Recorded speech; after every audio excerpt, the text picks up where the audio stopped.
So it's really great to come down here with you guys. We're losing stuff here. So thanks again for inviting me. And so some of you guys are so welcoming, so I appreciate it. But I want to just start off with almost like a recap of what we've been talking about. And if you didn't know, or you probably didn't know, we've been talking about like the journey of a person in their relationship with God. We've been using the book of Matthew to take us on that journey, to show us really what does it look like being lived out. So many people, we start off with the first time, is many people, when they're seeking after Jesus, we call it the come and see stage. You might be a come and see person right here. You're the person that is probably just checking it out. Someone invited you to church and you're like, yeah, I'll come and check it out. Maybe you're interested in God, even just doing this kind of fixing something in your life. We can read through the book of Matthew and you see a lot of people who came to see Jesus because they wanted something fixed in their life. They wanted a healing, they wanted a miracle, they wanted something. So you might be a come and see person. Then there's going to be a question that you and I will have to answer, or will be asked. Do you want to come and follow? And following Jesus looks a little different. It's mainly about me and you learning how to become a disciplined follower of Christ, being what the Bible calls a disciple. And so many people call themselves Christians, but not many have said, I'm in. I'm in.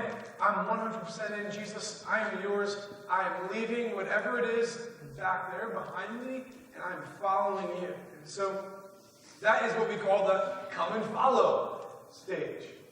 We're going to be changing this a little today. We're going to be taking a step even farther, because Jesus is not done with us. He wants to use us for something even greater. And there's going to be a place that he's calling us to where he says, come and die.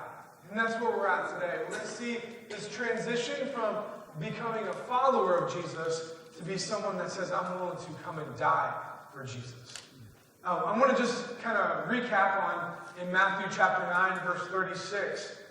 Jesus looked out upon the crowds and he had compassion on them because they were harassed and helpless. It says in Matthew 9, 36. Harassed and helpless. Another version says weary. Weary. Here it is, they were like sheep without a shepherd. Then he said to his disciples, so Jesus turns to his disciples and he says this. He says this is a very important statement. The harvest is plentiful, guys. There are a lot of people out there that are harassed and helpless. But the workers are few. Ask the Lord of the harvest, therefore, to send out workers into the harvest field. So he turns to his disciples and he says, hey guys, can you pray that God would send out the workers? Would you pray that? Would you pray that with me? So I misinterpreted this wrong for years, what this really meant. I tried to start a youth group in Jackson, New Jersey. When I was early on in my Christian walk, I was like, man, I have a passion for telling kids about Jesus. People like their age. People like high school age kids. Because when I was in high school, someone told me, oh, that's stupid. And guess what I ended up doing? I'm like, yeah, you're right. Because the cool thing is not to follow Jesus. So I'm going to do the cool thing. And so I walked away from God, or walked away from this come and see stage of seeking after God. So I had this passion, this burning desire at 22 or 24 years old to go back to the high school kids where I was at when I was pulled away from this come and see stage. And I want to tell them, stop following what other kids are following. Stop listening to the crowds and start listening to him.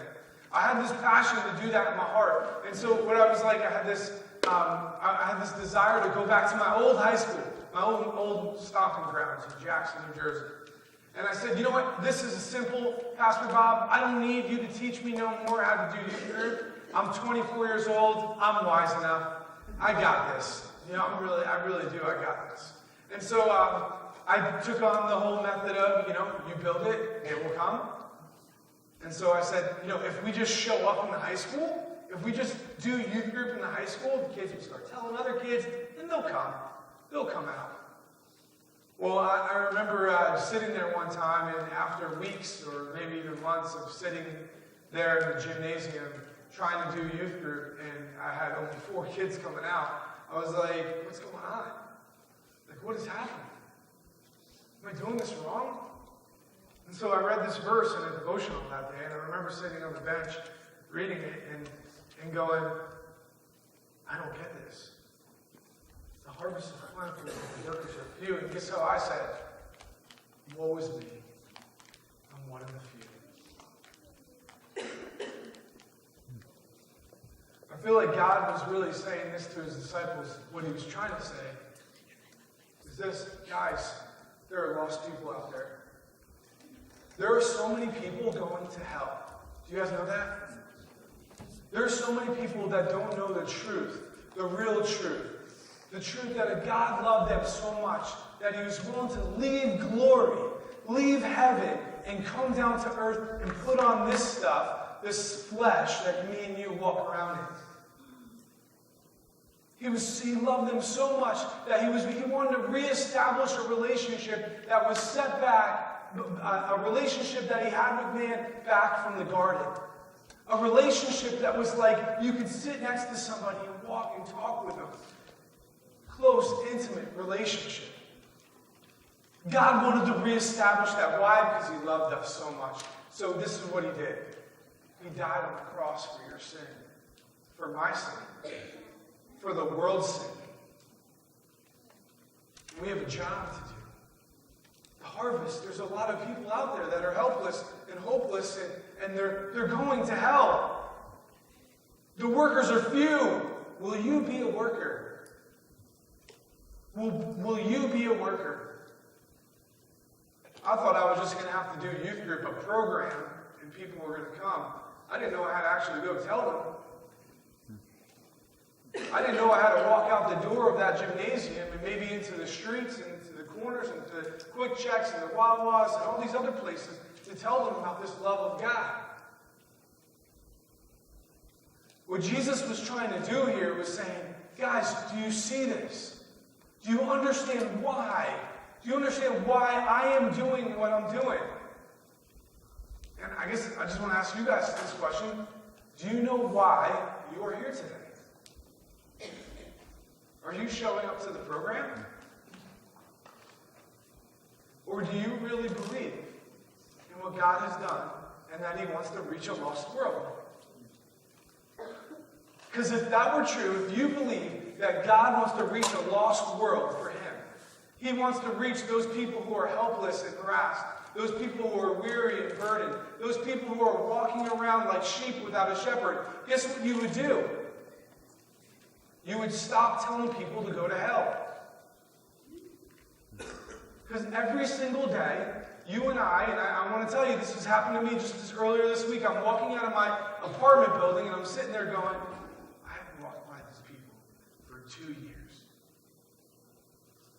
And I've literally, at times, by my lack of confession of what God has done in my life, have literally just told them all to go to hell.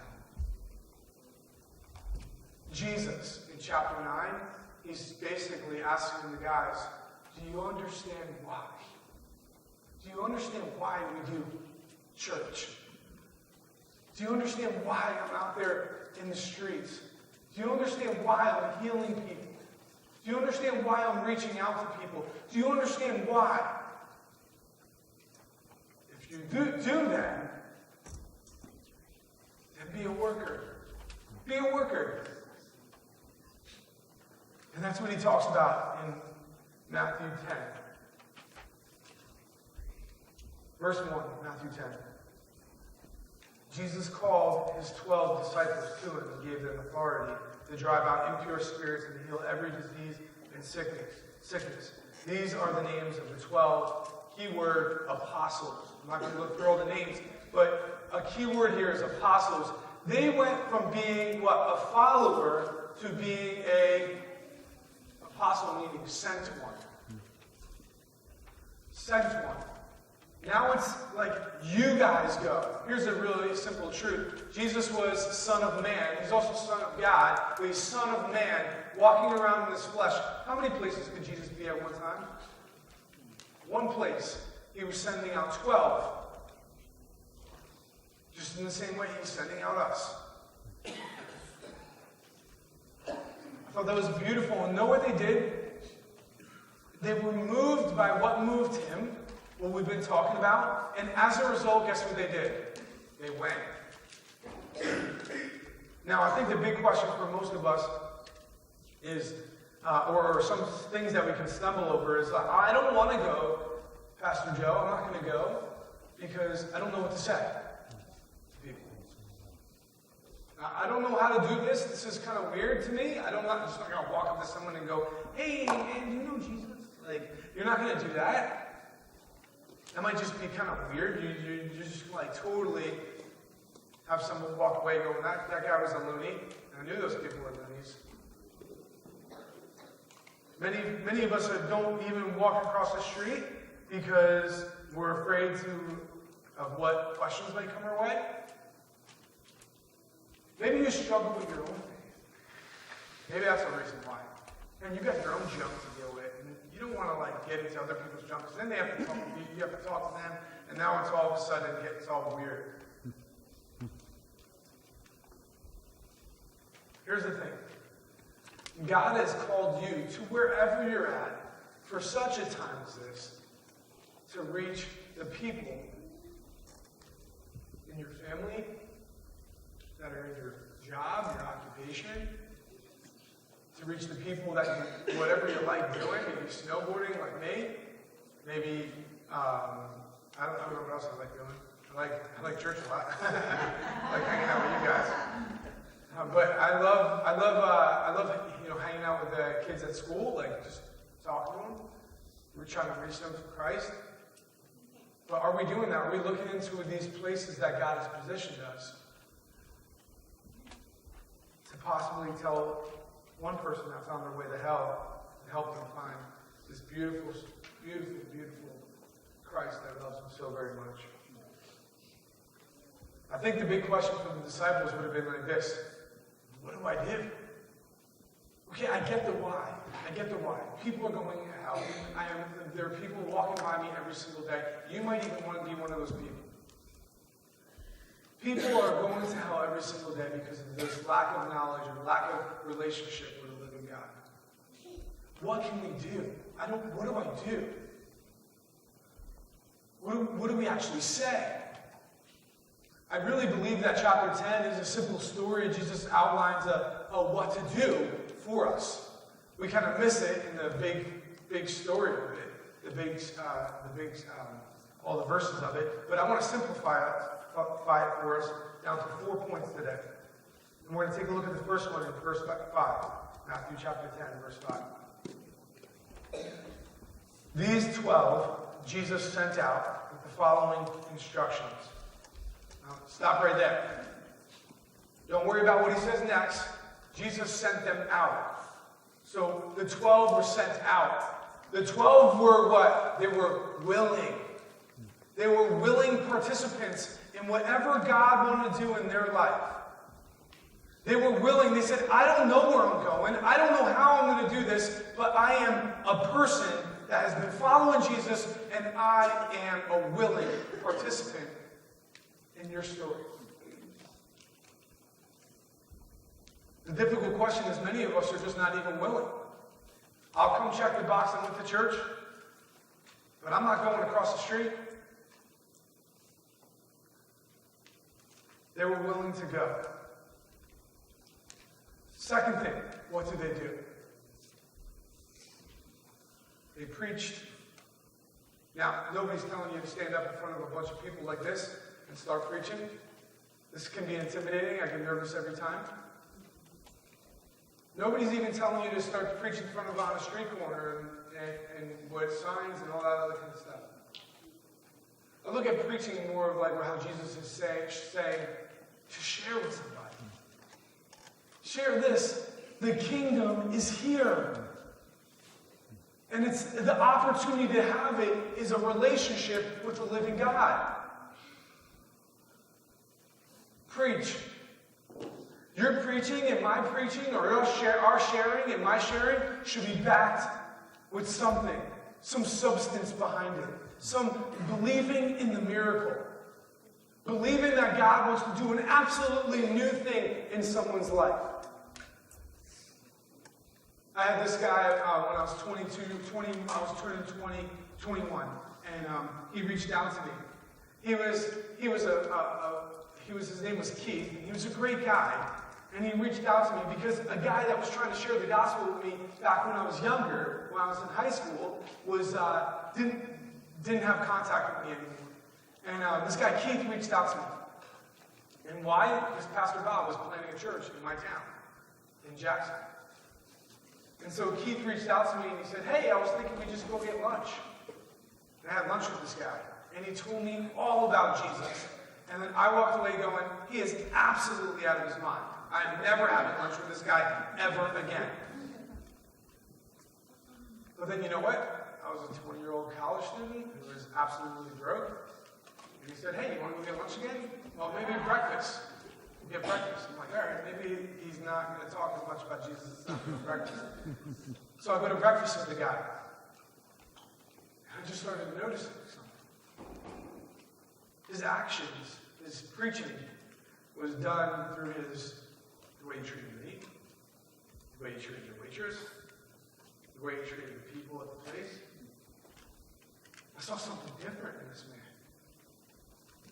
Your preaching should be backed by actions, by a lifestyle. Don't hide it behind his teeth, though. Let these words pass through your mouth that Jesus Christ is the living God. But hey, listen, you can start by loving on people.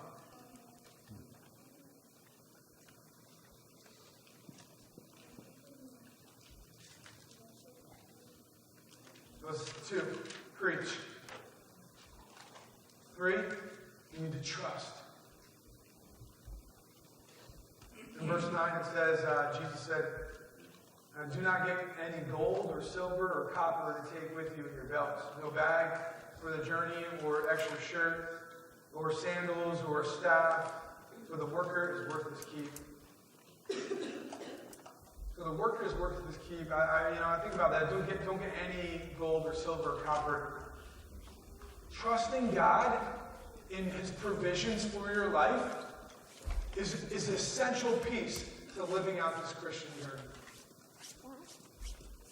Many times we want to refer back to or hold on to, we like to take out the insurance plan. God, if you don't come through, I got this backup. I am number one for doing that. Taking out my insurance plan. When God's like, can you just trust in me? God's like, can you just trust in me 100%? Because here's the scary truth. If we do, if we're like 99% in, you're not in at all. You're not in at all. That's a scary place. Say, God, yeah, I'm going to go for you, but if it don't work out, then... No, God wants you, all of you, 100% of you. Say, God, I'm in. I'm doing whatever it is that you want. I'd rather die at the end of my life going, I gave him everything. I did not hold anything back. I think the deeper question for us today is, what are we holding back? What are we not trusting God with? And the last thing that I believe that Jesus was teaching his disciples of what to do when they're going out to reach those people that are lost comes in we're going to read from verse 34. I'm going to just get back to verse 32, sorry. We're starting at verse 32. Whoever acknowledges me before others, I will acknowledge before my Father in heaven. Whoever disowns me before others, I will disown before my Father in heaven. Do not suppose that I have come to bring peace to earth. I did not come to bring peace, but a sword. For I have come I have come to turn a man against his father, a daughter against her mother, a daughter-in-law against her mother-in-law. A man's enemies will be the members of his own household. Anyone who loves their father or mother more than me is not worthy of me. Anyone who loves their son or daughter more than me is not worthy of me. Whoever does not take up their cross and follow me is not worthy of me. Whoever finds their life will lose it. Whoever loses their life for my sake will find it. The fourth and the last thing of what we're to do, how we're to reach a world who is helpless and lost, you need to die. Like, you need to die to all your selfish ambitions, your plans, your purposes, your ideas. You need to be willing to go to the cross at the sake of one person. Let me tell you, this is not easy. This is not easy. Not easy. When I first became a Christian, I got all excited, and I had to tell people this story, this Savior that I found. So I came home and I was telling my sister, my one sister, she was like, yeah, I'll come check it out. And she checked him out. And she ended up getting baptized. My sister got saved. My other sister, she lost her mind. She got so angry at me at times for the truth of what I was believing in, how it looked like I was throwing away my life. I mean, one time she got so violent with my family, I'll be honest, guys, all right, this is hard to admit in front of a bunch of men. I had to call the cops on my sister because I thought she was going to beat me up. All right? She came at me. But here's the bottom line. I will never forget the picture on her face as she's walking out the door in the handcuffs and going, I can't believe you're doing this to me. Man, I'm telling you, his blood is a lot thicker than this blood. And yeah, my loyalties lie 100% with him. 100%. At the cost of my sister, yeah, I'm willing to stand for Christ. The beautiful thing is, I remained faithful. Even when it wasn't easy, I remained faithful. And a year later, my sister came to know the Lord. And she serves up at our church in Building the Rock. It's not easy. And I'm not telling you every story is going to turn out like that. I'm sure you can ask a few people here their stories. Still hoping and praying that their family member will come around. But what are you willing to die to all the ideas, all the relationships, everything else that the world says, no, that you cannot die to? I want to be honest with you. He is worth it. He is worth it.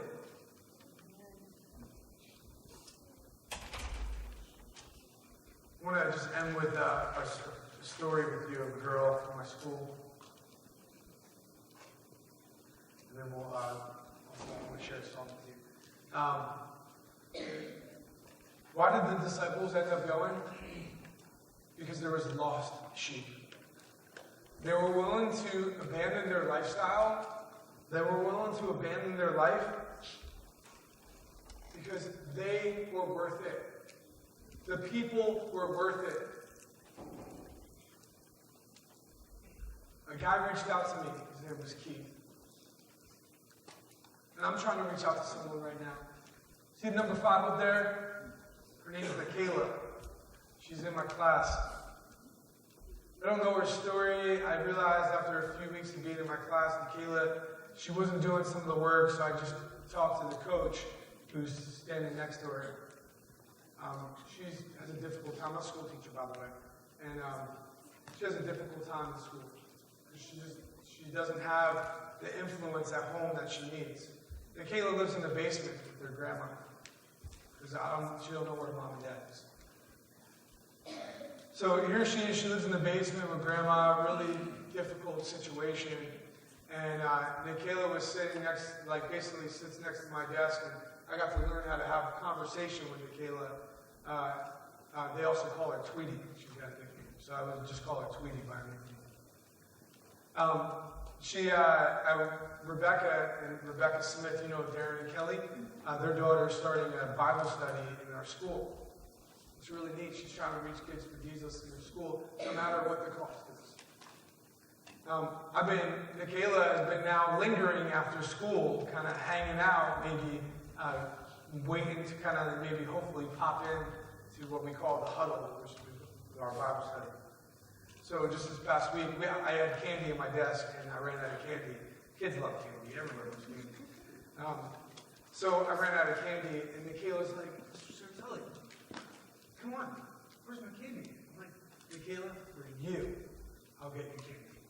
And I brought her in a bag of candy this past week. My wife knows because she's like, what are you doing? What are you thinking all this candy work? What are you doing? And I said, no, it's... I was confiscating my 3-year-old's candy, yes. That was a good dad. So I brought in this bag of candy for Michaela. And I tossed it to her. I said, that's for you. Just a little bit of love to someone. Just a little bit of love. You never know what they might say. You never know what they might say. A little bit of love. A guy, Keith, invited me out to lunch. And then to breakfast. You never know what someone's going to say. You never know what they're going to hear. But you have to be willing. I'm going to tell you, I can get fired for sharing the gospel with her. Is she worth it? Heck yeah. Are they worth it? Heck yeah. Are the people, your neighbors, worth it? Heck yeah. I heard this quote this week. Someone said, you got to first be willing to walk across the street before you can fly across the pond. So many of us are willing to be the big-time person to go overseas or to this place or that place. But many of us just don't even walk across the street and don't even share with the person sitting next to us about this unbelievable story of Jesus. If you don't know the story, I can encourage you to open up your Bible and read it. If you don't know it, if you want someone to help you walk through this beautiful love affair that God has with man, then talk to a leader. They'll be able to help you answer a few questions. I want to end with this. There's a song by it's called Thank You by Ray Bowles. It's one of my favorite songs. Every time I listen to the song, I start tearing up and crying for all the people that have loved on me in the past.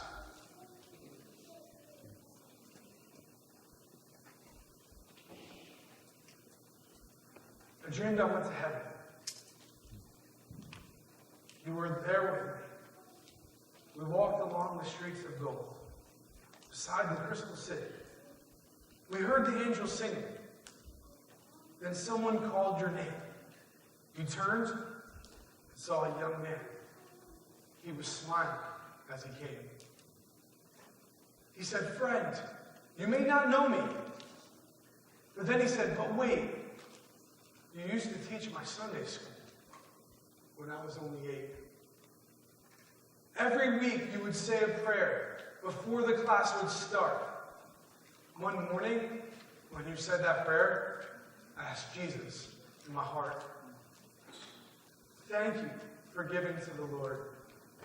I'm a life that was changed. Thank you for giving to the Lord. I'm so glad you gave.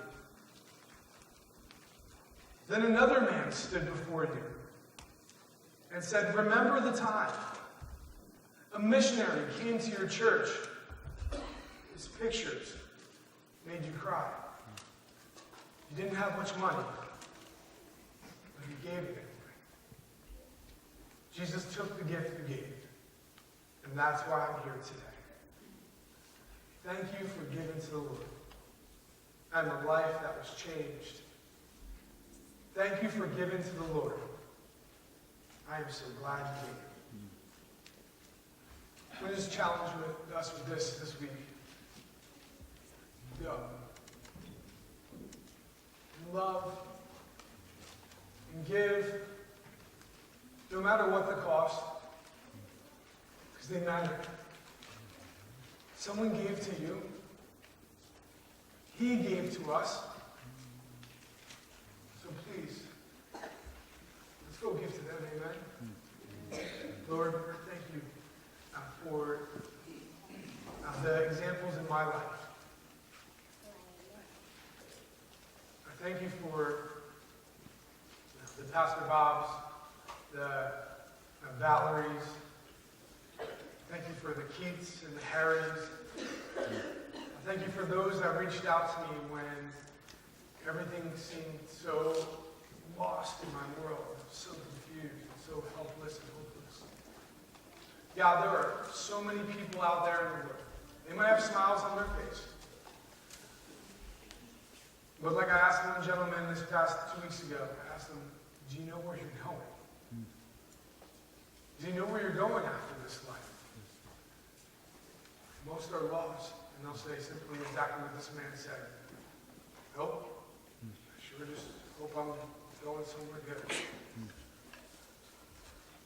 God, there's a truth, a beautiful love that you have for us that we need to tell other people. God, I pray that no matter what the cost, that we go in love anyway. They would be challenged. And be challenged to go in Jesus' name. Amen. Amen. You know, as Pastor Joe was sharing, I remember 10 years ago, I was a drug addict and I didn't know where I was going in my life. I wound up going to Building on a Rock, and I don't know why, for what night, my mom had